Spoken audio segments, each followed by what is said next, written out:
So I took this security job at this old mining place outside town a few weeks back.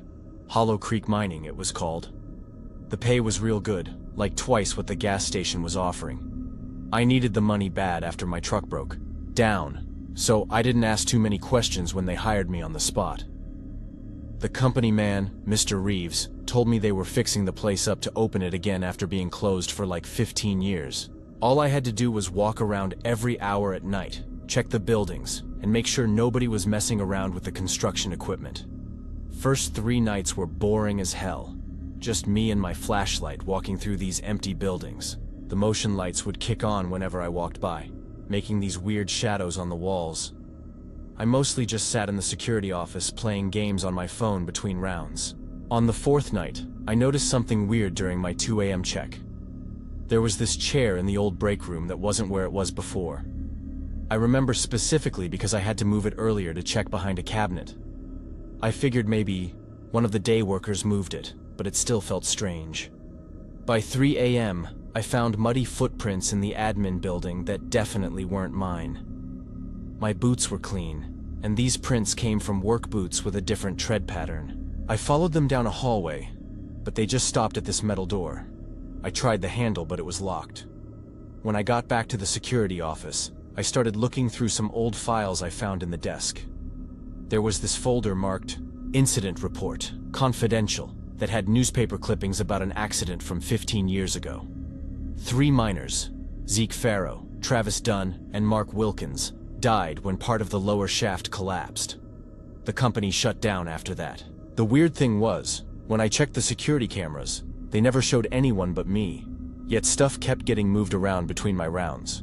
One time, I left my coffee on the desk, and when I came back, it was on the filing cabinet. Another time, I found my keys on the floor when I was sure I'd left them in my pocket. I started noticing this section on the building map labeled Level 3 that wasn't part of my patrol route.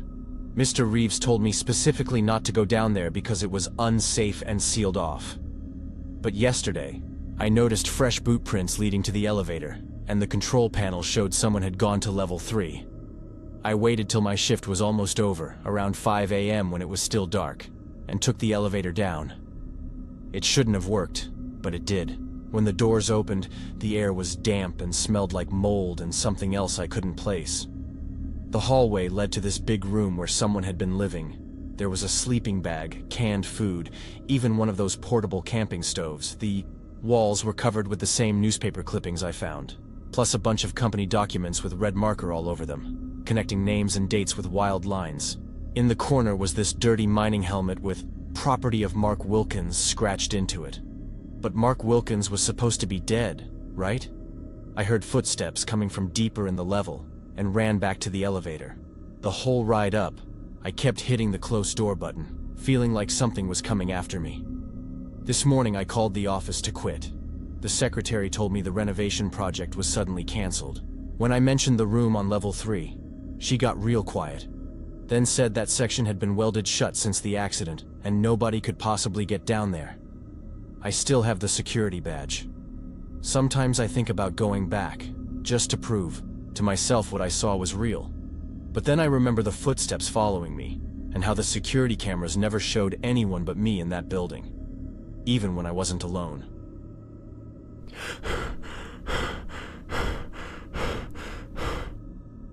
I was driving through Nevada last weekend. Just me, alone with my thoughts on this empty stretch of highway.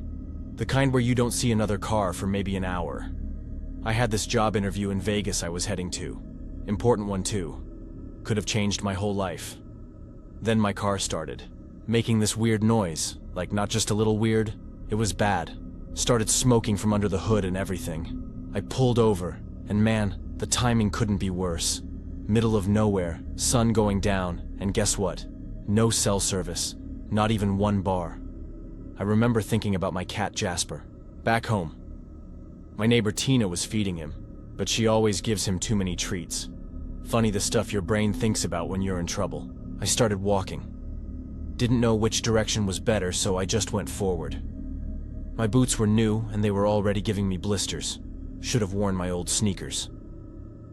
After maybe 2 hours of walking, my watch battery died, so I'm not sure exactly. I saw this little light in the distance. Turned out to be this old diner. Looked straight out of some old movie, all neon and chrome, called Desert Pit Stop. When I walked in, there were 5 guys sitting around. All looked like truck drivers or something. They barely looked at me, just stared at their coffee cups. The weird thing was, they weren't talking at all. The waitress came over right away. Name tag said Marlene. Gray hair in a bun, probably in her 60s. She seemed actually worried about me. "Car trouble, honey?" she asked.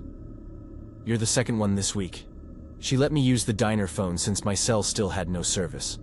Called like 4 mechanics, but they were all closed till morning. "You can stay here," Marlene said. "Coffee's on the house. We're open all night." I sat at the counter, and that's when things got, I don't know, strange. Those men never moved. For hours. Their coffee cups stayed full, but I never saw Marlene refill them. And sometimes they'd say something, but it was always about the weather. "Storm coming in from the east," one would say. Then 20 minutes later, another would say the exact same thing. I went to use the bathroom around midnight. There was this bulletin board by the hallway covered in missing persons flyers. Like, a lot of them. Maybe 30 or 40. I noticed they all had dates from the same stretch of highway I broke down on. When I came back, I asked Marlene, "What's with all those missing people?" She smiled, but her eyes didn't. "People pass through here all the time. Some just keep going." At around 4 a.m., headlights lit up the parking lot. A tow truck. I never called one. The driver came in. Young guy named Ellis, according to his uniform. When he saw me, his eyes got real wide. "You called for a tow?" he asked, sounding confused. "No, but I need one," I said.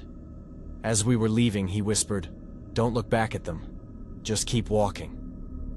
In his truck, Ellis told me the Desert Pit Stop burned down 3 years ago. 6 people died, Marlene and 5 regular customers. I didn't believe him until we passed my car. The sun was coming up, and in the light, I could see the diner in the distance. Just a charred skeleton of a building. When I got my car fixed and finally made it to Vegas, the company said they'd never scheduled an interview with me. The email, confirmation I had, the sender address no longer existed.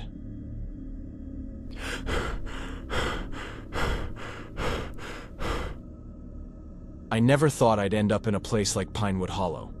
It's this tiny dot on the map in Appalachia where everyone knows everyone, and outsiders stick out like a sore thumb. I took the nurse practitioner job because they were desperate. Like, really desperate. No doctor for almost 10 years until Dr. Harrison showed up 2 years ago. First couple weeks, everything seemed okay. The people were nice enough. Always.